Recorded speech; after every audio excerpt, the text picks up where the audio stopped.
नमस्कार दोस्तों, बहुत बहुत स्वागत है सरकारी परीक्षा के इस YouTube चैनल पे। दोस्तों, मैं हूं कुंदन जायसवाल और रोज की तरह आज सुबह 6:30 बजे भी मैं आपके साथ करेंट अफेयर्स के कुछ इंपॉर्टेंट क्वेश्चन और कुछ एडिशनल इंफॉर्मेशन डिस्कस करने वाला हूं। दोस्तों कि जैसा कि आपको पता है कि हर एक एग्जाम के लिए करेंट अफेयर्स कितना ज़्यादा इंपॉर्टेंट है, तो आप कोशिश कीजिए कि हम जो आपके साथ करेंट अफेयर्स के जो क्वेश्चन पर डे डिस्कस करते हैं, उसकी सारी वीडियोज आप जरूर देखें। अगर आपसे कोई भी वीडियो मिस हो गई है तो आप इसके प्लेलिस्ट में जाके उन सारे वीडियोज के जो है लिस्ट वहां पे दिए हुए हैं, डेट वाइज दिए हुए हैं। आप जो है डेट वाइज हर एक वीडियोज को जरूर देखें, क्योंकि आपके आने वाले एग्जाम में करेंट अफेयर्स पिछले कुछ महीनों और यहां तक कि कुछ सालों के भी पूछ लिए जाते हैं। तो हम उम्मीद करते हैं कि आपसे एक भी करंट अफेयर्स के जो है सवाल एक आपके एग्जाम में छूटने नहीं चाहिए, क्योंकि हम आपके लिए बहुत मेहनत कर रहे हैं और हम आपसे यही उम्मीद करते हैं कि आप भी हमारे साथ जो है काफी मेहनत करें इस करंट अफेयर्स वाले सेक्शन में। तो दोस्तों, बिना देर किए इस वीडियो सीरीज को आगे बढ़ाते हैं और देखते हैं हमारा आज का कौन सा सबसे ज्यादा इंपॉर्टेंट और एक्सपेक्टेड क्वेश्चन है। तो हमारा आज का फर्स्ट सबसे ज्यादा इंपॉर्टेंट और एक्सपेक्टेड क्वेश्चन है, वो है तीसरी भारत गौरव पर्यटक ट्रेन किन दो स्टेशनों के बीच शुरू की गई है? Between which two station the third Bharat Gaurav tourism train has been launched? हमारे ऑप्शन है, ऑप्शन ए मदुरई से वाराणसी के बीच, ऑप्शन बी कोयटंबूर उत्तर से साईनगर शिरडी के बीच, ऑप्शन सी सफदरजंग यानी कि दिल्ली के एक रेलवे स्टेशन का नाम है सफदरजंग से रामेश्वरम के बीच, या ऑप्शन डी अयोध्या से कटरा के बीच। तो आपको बताना है कि भारत गौरव पर्यटक ट्रेन की जो तीसरी ट्रेन है वो शुरू कर दी गई है और इस ट्रेन की जो किन दो स्टेशनों के बीच जो है ये ट्रेन चलाया जा रहा है। तो सही जवाब देखते हैं। सही जवाब है ऑप्शन ए यानी कि मदुरई से वाराणसी। जी, साउथ इंडिया के मदुरई स्टेशन से वाराणसी तक जो है हमारे देश की तीसरी भारत गौरव ट्रेन को जो है संचालित कर दिया गया है और इस ट्रेन का जो नाम दिया गया है वो नाम है भारत गौरव दिव्य काशी आदि अमावस्या एक्सप्रेस। इस ट्रेन का नाम आप जरूर कहीं लिख ले, नोट डाउन कर ले या अच्छे से इसको रिवाइज कर ले, क्योंकि इसके जो है अगर हम टर्म में देखें तो आपके एग्जाम में क्वेश्चन बन सकते हैं।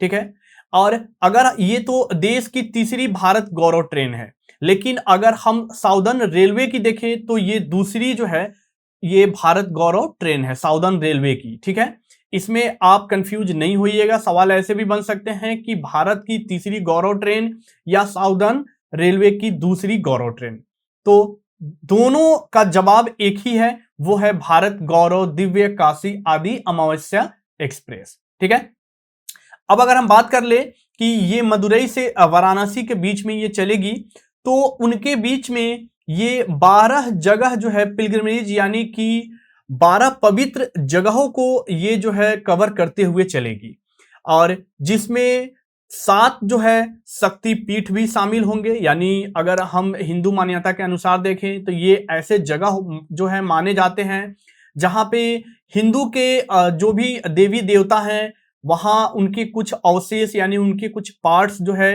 माने जाते हैं कि यहाँ पे पड़े हुए हैं। तो ये ट्रेन जो है हमारे देश के 7 शक्ति पीठ को भी ये कवर करेगी और इसके रास्ते में भी कई सारे जो है पिलग्रिमेज आएंगे, जैसे पुरी, कोलकाता, गया, प्रयागराज और विजयवाड़ा। इन सब जगहों से होकर ये ट्रेन गुजरेगी। ठीक है, और इस ट्रेन के ऑपरेशन की बात कर ले तो इस ट्रेन का जो संचालन किया जा रहा है वो एक प्राइवेट लिमिटेड कंपनी के द्वारा किया जा रहा है जिसका नाम ट्रेवल टाइम्स प्राइवेट लिमिटेड है। ये भी आप ध्यान रखेंगे क्योंकि इस ट्रेन का जो संचालन किया गया है वो आईआरसीटीसी के द्वारा नहीं किया गया है, ये एक प्राइवेट लिमिटेड के द्वारा इसका ऑपरेशन किया गया है। ठीक है, और ये तो देश की तीसरी जो है भारत गौरव ट्रेन है। अब पहली और दूसरी कौन सी है तो इसके बारे में भी जानकारी हम आपको दे देते हैं। पहली जो थीम्ड ट्रेन हमारे देश में चलाई गई है वो कोयम्बटूर नॉर्थ से साईनगर शिरडी के बीच में चलाई गई थी, जो कि 14 जून को इसकी शुरुआत की गई थी। और जो दूसरी जो थीम्ड एक्सप्रेस ट्रेन चलाई गई थी हमारे देश में, वो श्री रामायण यात्रा, इस ट्रेन का नाम है श्री रामायण यात्रा एक्सप्रेस। यानी इस ट्रेन का संचालन किया गया था नई दिल्ली के सफदरजंग रेलवे स्टेशन से रामेश्वरम के बीच, और तारीख थी 21 जून, यानी कि एक हफ्ते बाद ही जो है पहली ट्रेन के बाद दूसरी ट्रेन चलाई गई थी। ठीक है, और अब जाके हमारे देश की तीसरी भारत गौरव ट्रेन की भी संचालन की जा चुकी है। आगे बढ़ते हैं, देखते हैं हमारा अगला सवाल। राष्ट्रमंडल खेल 2022 के लिए महिला जिम्नास्टिक टीम के कोच के रूप में किसे नियुक्त किया गया है? Who had been appointed as the coach of the women's gymnastic team for the Commonwealth Games 2022? जी, 2022 में कॉमनवेल्थ गेम्स होने हैं, और इस कॉमनवेल्थ गेम्स में महिला जिम्नास्टिक टीम, यानी भारत की जो महिला जिम्नास्टिक टीम है, उसके कोच के रूप में किसे नियुक्त किया गया है? हमारे ऑप्शन है, option A Dipa Karmakar, option B Rahul Jaiswal, या ऑप्शन सी विशेश्वर नंदी, या ऑप्शन डी सिमोन बाइल्स। तो सही जवाब देखते हैं, सही जवाब है ऑप्शन सी जो है विशेश्वर नंदी।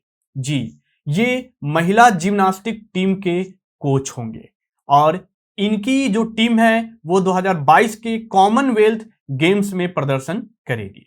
ठीक है, अब अगर हम बात कर ले तो ये दीपा कर्माकर के भी कोच रह चुके हैं। दीपा कर्माकर वही हैं जिन्होंने रियो ओलंपिक्स 2016 में चौथा पोजीशन जो है हासिल किया था। ठीक है, और इसके अलावा अगर हम विशेश्वर नंदी जी की बात कर ले तो इन्हें 2016 में द्रोणाचार्य अवार्ड से भी सम्मानित किया जा चुका है। यानी ये खेल प्रशिक्षण के रूप में दिया जाने वाला ये एक अवार्ड होता है, जो ट्रेनर होते हैं उनको इस अवार्ड से सम्मानित किया जाता है। तो इन्हें भी 2016 में इस अवार्ड से सम्मानित किया जा चुका है। ठीक है, और इनके अलावा जो है अगर हम इनकी उपलब्धि की बात कर ले तो ये नेशनल चैंपियन भी रह चुके हैं जिम्नास्टिक के फील्ड में 5 बार। यानी इन्होंने जिम्नास्टिक के फील्ड में अपने नाम 5 बार नेशनल चैंपियन का टैग ये लगा चुके हैं। ठीक है, अब अगर हम बात कर लें कि अभी जो कॉमनवेल्थ गेम्स में ये जो जिम्नास्टिक के हेड कोच बने हैं, तो ये किनकी जगह पे नियुक्त किए गए हैं? तो उनका नाम है राहुल जायसवाल। जी, ये राहुल जायसवाल की जगह पे इन्हें नियुक्त किया गया है। अब बारी है हमारे जो 2022 में होने वाले कॉमनवेल्थ गेम्स, यानी कि इस कॉमनवेल्थ गेम्स का आयोजन कहां किया जा रहा है, कब से शुरू हो रहा है, और कब ये कॉमनवेल्थ गेम्स खत्म होगा, इसकी पूरी डिटेल भी हम आपके साथ शेयर करते हैं। तो इसका जो आयोजन होना है वो इंग्लैंड के बर्मिंघम में होना है। यानी कि इस साल का जो कॉमनवेल्थ गेम्स का आयोजन किया जा रहा है वो इंग्लैंड के बर्मिंघम शहर में किया जा रहा है, और इसकी जो ओपनिंग सेरेमनी है वो ओपनिंग सेरेमनी 28 जुलाई यानी कि आज ही है। ठीक है, और इसकी जो क्लोजिंग सेरेमनी है इस गेम की वो है 8 अगस्त। तो डेट भी याद रखिएगा। इसके बीच हमारे देश में कई सारे मेडल भी आ सकते हैं, और हम उम्मीद करते हैं कि हमारा भारत जो है इस कॉमनवेल्थ गेम्स के मेडल टैली में सर्वप्रथम पे हो, यानी कि सबसे श्रेष्ठ हो। आगे बढ़ते हैं, देखते हैं हमारा अगला सवाल। बजराम बेगज ने किस देश के 9वें राष्ट्रपति के रूप में शपथ ली है? Bajram Begaj has been sworn in as the 9th president of which country? हमारे ऑप्शन है, option A Iran, option B Britain, option C Austria, या ऑप्शन डी अल्बानिया। तो नाम है बजराम बेगज, ये इनमें से एक देश के 9वें राष्ट्रपति के रूप में इन्होंने शपथ लिया है। चलिए सही जवाब देखते हैं। सही जवाब है ऑप्शन डी जो है अल्बानिया, यानी ये अल्बानिया के 9वें राष्ट्रपति बजराम बेगज बन गए हैं। ठीक है, और अगर हम इनके बारे में थोड़ी सी आपके साथ जो है चर्चा कर ले तो बजराम बेगज ये एक रिटायर्ड मिलिट्री ऑफिसर के साथ साथ ये पॉलिटिशियन भी हैं। यानी इन्होंने अपने देश के डिफेंस सिस्टम में भी काफी योगदान दिया हुआ है, और अभी जाकर ये अल्बानिया के 9वें राष्ट्रपति ये जो है ये बन चुके हैं। ठीक है, अब अगर हम इनके कुछ वर्क की और भी बात कर ले तो ये अल्बानिया के मेजर जनरल रह चुके हैं, और अल्बानियन आर्म्ड फोर्स के ये जनरल स्टाफ के चीफ भी रह चुके हैं। आगे बढ़ते हैं, देखते हैं हमारा अगला सवाल। भारत के कितने आर्द्र भूमियों को हाल ही में रामसर स्थलों का अंतरराष्ट्रीय टैग दिया गया है? How many wetlands of India have recently been given the international tag of Ramsar sites? हमारे ऑप्शन है option A 3, option B 4, option C 5, option D 6। यानी कि अभी हाल ही में रामसर स्थल कुछ जो है आर्द्र भूमियों को घोषित किया गया है। हमें बताना है कि कितने रामसर स्थल जो है अभी हाल ही में घोषित किए गए हैं एक साथ। तो सही जवाब है ऑप्शन सी जो है 5, यानी कि 5 आर्द्र भूमियों को रामसर स्थलों के अंतरराष्ट्रीय सूची में शामिल कर लिया गया है। और अब जाकर हमारे देश में जो टोटल नंबर हो गए हैं रामसर स्थल के, वो 49 से 54 हो गए हैं। यानी कि पहले ये जो संख्या थे ये 49 थे, अब जो है 5 इसमें जुड़ गए हैं, तो टोटल अब हमारे देश में रामसर स्थलों की जो संख्या हो गई है वो 54 हो गई है। अब हम जानते हैं कि कौन कौन से 5 आर्द्र भूमियों को रामसर स्थल घोषित किया गया है। तो ये है कारिकली बर्ड सेंचुरी और पल्लीकरनाई मार्स रिजर्व फॉरेस्ट, और है पिचावरम मैंग्रोव और पाला वेटलैंड और सख्या सागर। ठीक है, तो ये हमारी कुछ रामसर जो है साइट्स है हमारे देश में जो अभी हाल ही में इन्हें इंटरनेशनल टैग मिला है। ठीक है, अब अगर हम जो है रामसर कन्वेंशन की बात कर ले तो इसका आयोजन 1971 में किया गया था। यानी कुछ वेटलैंड्स को रामसर स्थल घोषित किया गया था। इसके लिए यहाँ पे एक कन्वेंशन हुआ था 1971, और ये कहाँ पे हुआ था? तो ये ईरान के एक रामसर शहर में हुआ था। इसी कारण जितने भी वेटलैंड्स है उनको रामसर स्थल जो है नाम दिया जाता है। ठीक है, ये ईरान का एक शहर था, उसी के नाम पे जो है वेटलैंड्स को रामसर स्थल के रूप में घोषित किया जाता है। आगे बढ़ते हैं, देखते हैं हमारा अगला सवाल। निम्नलिखित में से कौन सा देश 2025 महिला एक दिवसीय विश्व कप की मेजबानी करेगा? Which of the following country will host 2025 women's ODI world cup? हमारे ऑप्शन है option A Bangladesh, option B Sri Lanka, option C Bharat, या ऑप्शन डी ऑस्ट्रेलिया। तो सही जवाब देखते हैं, सही जवाब है ऑप्शन सी भारत। जी, भारत जो है वो 2025 महिला एक दिवसीय विश्व कप की मेजबानी करेगा। यानी अगर हम बात कर ले तो एक बिड का आयोजन किया गया था और इस बिड को बीसीसीआई ने सक्सेसफुली जीत लिया है। इसका मतलब ये है कि 2025 में जो वोमेन्स का वर्ल्ड कप होना है उसका आयोजन भारत में किया जाएगा। ठीक है, और इंडिया को जो है ये जो world cup women's world cup का आयोजन किया जा रहा है वो इंडिया को 12 सालों के बाद ये मौका मिला है। यानी कि 2013 में इससे पहले जो है लास्ट वोमेन्स वर्ल्ड कप का आयोजन भारत में किया गया था।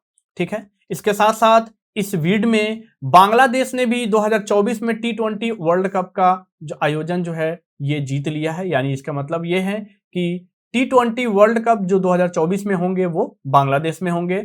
उसी तरह जो 2026 के कुछ जो टूर्नामेंट्स के एडिशन होंगे वो इंग्लैंड में होंगे, और T20 चैंपियंस ट्रॉफी जो 2027 में होंगे वो श्रीलंका में होंगे। तो ये सारे के सारे होस्टिंग जो है कंट्री है, आप उनको कहीं नोट डाउन जरूर कर ले और ईयर को भी नोट डाउन जरूर कर ले। इसमें कंफ्यूजन आपको बिल्कुल भी नहीं होना चाहिए। आगे बढ़ते हैं, देखते हैं हमारा अगला सवाल। निम्नलिखित में से किस देश ने बहुकालीन अति मुद्रास्फीति से निपटने के लिए कानूनी निविदा के रूप में नए सोने के सिक्के लॉन्च किए हैं? विच of the following nation has launched new gold coins as legal tender to tackle chronic hyperinflation?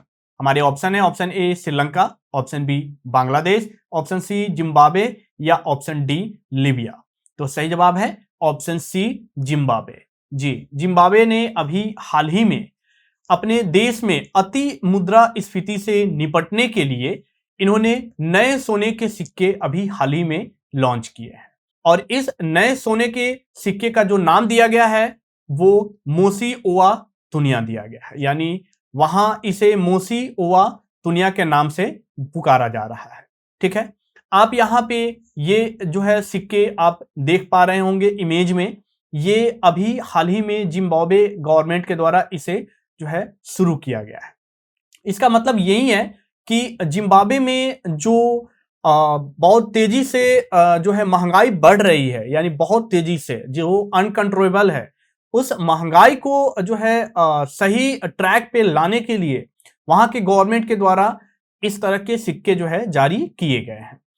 इसका मतलब यही है कि अगर आप जो है इस सिक्के को अगर आपके पास ये सिक्के आते हैं तो आपको इसको जो है कम से कम एटलीस्ट 180 डेज अपने पास इन्हें रखने होंगे, तब जाकर आप इस सिक्के से ट्रेड कर सकते हैं। यानी इस सिक्के का जो यूज किया जा रहा है वो कैश में कन्वर्ट करने के लिए भी यूज किया जाएगा।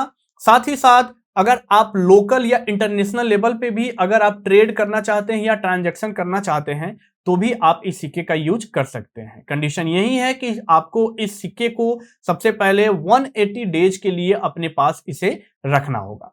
ठीक है, इसके लिए जिम्बाब्वे के सेंट्रल बैंक ने वहां के कमर्शियल बैंक्स में 2000 कॉइन्स भी डिस्ट्रीब्यूट कर दिए हैं। आगे बढ़ते हैं, देखते हैं हमारा अगला सवाल।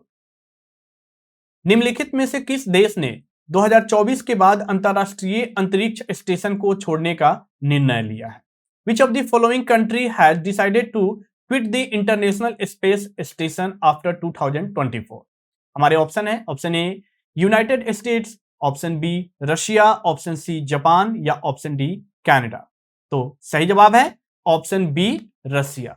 जी, रशिया ने यह घोषणा की है कि 2024 के बाद वो अंतरराष्ट्रीय अंतरिक्ष स्टेशन यानी कि इंटरनेशनल स्पेस स्टेशन को त्याग देगा, यानी छोड़ देगा, यानी उसके मेंबर से ये बाहर आ जाएगा। अब इंटरनेशनल स्पेस स्टेशन यानी ये जो है अलग अलग देशों का ये एक कोलैबोरेटिव प्रोजेक्ट है जिसकी स्थापना जो है 1998 में जो है की गई थी। अब अगर हम बात कर ले तो इस जो है इंटरनेशनल स्पेस स्टेशन के कार्य को आगे बढ़ाने के लिए और इस तरह को प्रोजेक्ट लाने के लिए रसिया और यूनाइटेड स्टेट्स जो है एक दूसरे के कंधे से कंधे मिलाकर काम कर रहे थे। लेकिन अभी जाकर रसिया ने किसी कारणवश ये घोषणा किया है कि 2024 के बाद अब जो है वो इस ISS यानी कि इंटरनेशनल स्पेस स्टेशन का हिस्सा नहीं होगा। ठीक है, अगर हम जो है इंटरनेशनल स्पेस स्टेशन की बात कर ले तो ये एक जो है लार्जेस्ट मॉड्यूलर स्पेस स्टेशन है जिसे जो है हमारे अर्थ के लोअर ऑर्बिट में जो है इसे फिक्स किया गया है। और इस जो है स्पेस स्टेशन का मेन यही काम है कि हमारे जितने भी अंतरिक्ष में जो घटनाएं हो रही हैं और जो भी जो ह्यूमन अगर स्पेस में जाते हैं तो इस स्पेस स्टेशन पे वो अपने प्रोजेक्ट को आगे बढ़ा सकते हैं। इसमें इस इंटरनेशनल स्पेस स्टेशन में जो पार्टिसिपेंट्स है वो नासा है, रोसकॉस्मोस यानी कि ये रसिया की स्पेस एजेंसी है, जैक्सा यानी कि जापान की स्पेस एजेंसी है, ESA यानी कि यूरोप की स्पेस एजेंसी है और CSA यानी कि कनाडा की स्पेस एजेंसी इस जो है ISS में शामिल है। ठीक है, तो ये इंटरनेशनल स्पेस स्टेशन की अगर हम बात कर ले तो इसमें ये पार्टिसिपेंट्स है और अब जो है रोसकॉस्मोस यानी कि रसिया की जो स्पेस एजेंसी है यानी 2024 के बाद ये इस ISS का हिस्सा नहीं होगी।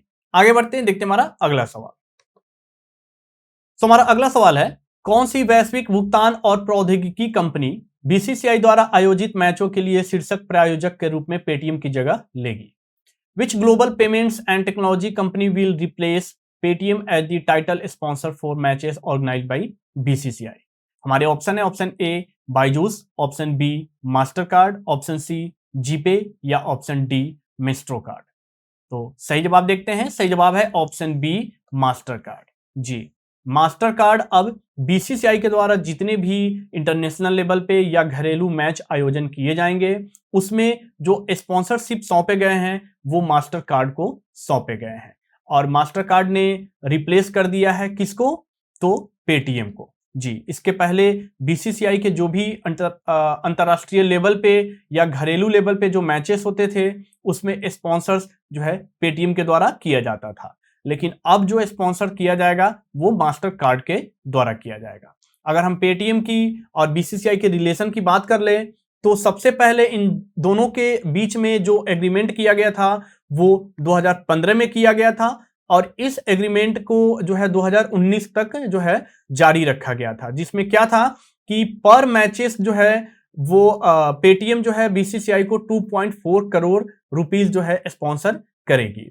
और अगस्त 2019 में फिर से इसे जो है रिन्यू किया गया और इसमें यह डील हुआ कि बीसीसीआई जो है अब जो है अगले 4 सालों के लिए जो है पेटीएम को ही स्पॉन्सरशिप देगी और पेटीएम ही हर एक मैचेस जो भी इंटरनेशनल लेवल या घरेलू लेवल पे होंगे उसके स्पॉन्सर्स के ये जिम्मा पेटीएम को ही दिया गया। और उसमें जो प्राइस जो डील किए गए वो डील किए गए कि 4 सालों के लिए जो टोटल प्राइसेस होंगे वो 326.80 करोड़ रुपीज या जो पर मैच के जो प्राइसेस जो है डील किए गए वो 3.80 करोड़ रुपीज के डील किए गए। और अब जो है बीसीसीआई ने जो अपना अगला स्पॉन्सर दिया है वो मास्टर कार्ड को दिया है। आगे बढ़ते हैं, देखते हैं हमारा अगला सवाल। मशहूर ₹1 वाला डॉक्टर सुशोभन बंदोपाध्याय का निधन हो गया है। वह किस राज्य से संबंधित थे? Famous ₹1 doctor Sushovan Bandyopadhyay had passed away. He belong to which state?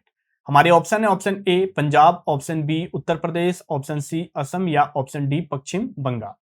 तो सही जवाब है ऑप्शन डी पश्चिम बंगाल यानी कि वेस्ट बंगाल। जी, ₹1 वाला डॉक्टर यानी कि ये पूरे वेस्ट बंगाल में ₹1 डॉक्टर या ₹1 वाला डॉक्टर के नाम से ये विख्यात थे। नाम था सुशोभन बंदोपाध्याय, जिनका अभी हाल ही में निधन हो गया है और इनकी जो लास्ट उम्र थी वो 84 थी, यानी कि 84 साल की उम्र में इनका जो है किडनी फेल होने की वजह से इनका देहांत हो गया है। और ये जो थे वहां पे ₹1 डॉक्टर या ₹1 डॉक्टर के रूप में ये वहां पे फेमस थे और इन्होंने जितने भी पेशेंट का इलाज किया वो मात्र ₹1 में इन्होंने इलाज किया। और यही वजह है कि इन्हें जो है अपने काम के लिए 2020 में पद्मश्री अवार्ड से भी सम्मानित किया गया है और साथ ही साथ इनके नाम एक गिनीज वर्ल्ड रिकॉर्ड्स भी जो है वो बन गया। वो है कि ये जो है ₹1 में सबसे ज्यादा पेशेंट को ट्रीट करने वाले ये विश्व के पहले डॉक्टर बन गए और इनका यही रिकॉर्ड जो है गिनीज वर्ल्ड बुक रिकॉर्ड में शामिल कर लिया गया है, जिनका अभी हाल ही में निधन हो गया है। और ये बंगाल के डॉक्टर के साथ साथ ये एक पॉलिटिशियन भी थे, यानी इन्होंने बंगाल के एक पार्टी भी ज्वाइन कर रखी थी, लेकिन बाद में इन्होंने जो है पॉलिटिक्स को छोड़कर डॉक्टर में अपनी जो है कार्य जारी रखा। आगे बढ़ते हैं, देखते हैं हमारा अगला सवाल। पुस्तक Dilip Kumar in the shadow of a legend के लेखक कौन है? Who is the author of a book Dilip Kumar in the shadow of a legend? हमारे ऑप्शन है option A Chandrachur Ghosh, option B Arundhati Bhattacharya, option C Faisal Farooqui या ऑप्शन डी मीनाक्षी लेखी। पुस्तक का नाम है Dilip Kumar in the shadow of a legend. चलिए इसका सही जवाब देखते हैं। सही जवाब है ऑप्शन सी फैसल फारूकी।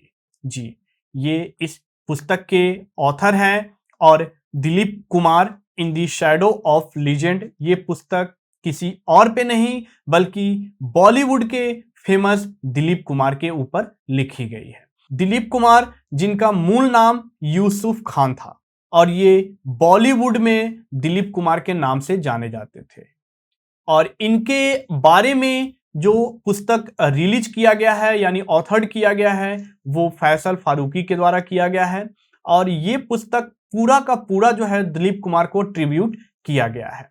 दिलीप कुमार जो कि बॉलीवुड के बहुत ही फेमस जो है ये एक्टर थे, इन्होंने देवदास जैसे मूवी में काफी अहम जो है रोल इन्होंने अदा किया था और उसके लिए ये काफी फेमस भी हुए थे। ठीक है, तो दिलीप कुमार के बारे में जो mouthshut.com के CEO हैं जिनका नाम फैसल फारूकी है, इन्होंने एक बुक लिखा है, बुक का टाइटल दिया है दिलीप कुमार इन दी शैडो ऑफ लीजेंड और इन्होंने इस बुक में दिलीप कुमार के जो भी इनका रोल रहा है मूवी से लेके इनके पर्सनल लाइफ में, उसके बारे में इन्होंने इस पुस्तक में काफी अच्छे से वर्णन किया है। तो आपको इस पुस्तक के नाम याद रखने हैं और साथ ही साथ इसके ऑथर के नाम भी आपको याद रखने हैं। तो दोस्तों ये थे हमारे आज के कुछ डेली करंट अफेयर्स के इंपॉर्टेंट क्वेश्चन और एक्सपेक्टेड क्वेश्चन। अगर आप और भी करंट अफेयर्स की डिटेल इंफॉर्मेशन पढ़ना चाहते हैं तो आप हमारे ऑफिशियल वेबसाइट sarkaripariksha.com पे विजिट कर सकते हैं। हम इसके अलावा सोशल मीडिया से भी जुड़े हुए हैं, चाहे आप फेसबुक हो, टेलीग्राम हो, ट्विटर हो, कोई भी सोशल मीडिया हो, आप हमें वहां भी फॉलो कर सकते हैं, लाइक कर सकते हैं और शेयर भी कर सकते हैं। अगर आपको ये वीडियो पसंद आया है तो आप इस वीडियो को लाइक करें और अपने फ्रेंड्स, अपने रिलेटिव्स के साथ शेयर करें और हमें कमेंट करके जरूर बताएं कि आपको आज का वीडियो कैसा लगा है। साथ ही साथ सबसे महत्वपूर्ण बात कि आप इस चैनल को सबसे पहले सब्सक्राइब जरूर कर ले और इसकी बेल आइकन को भी प्रेस कर ले, ताकि इस चैनल के माध्यम से जो भी अगली वीडियोज की यहाँ पे अपडेट होंगी उसकी नोटिफिकेशन आपके पास पहुंच सके। तो दोस्तों आप अपनी तैयारी को मजबूत बनाते रहिए। हम रोज सुबह 6:30 बजे आपके साथ करंट अफेयर से जो है महत्वपूर्ण बातें, महत्वपूर्ण चर्चा करते रहेंगे और आप करंट अफेयर्स वाले वीडियो को, हर एक वीडियो को अच्छे से ध्यान से जरूर देखें।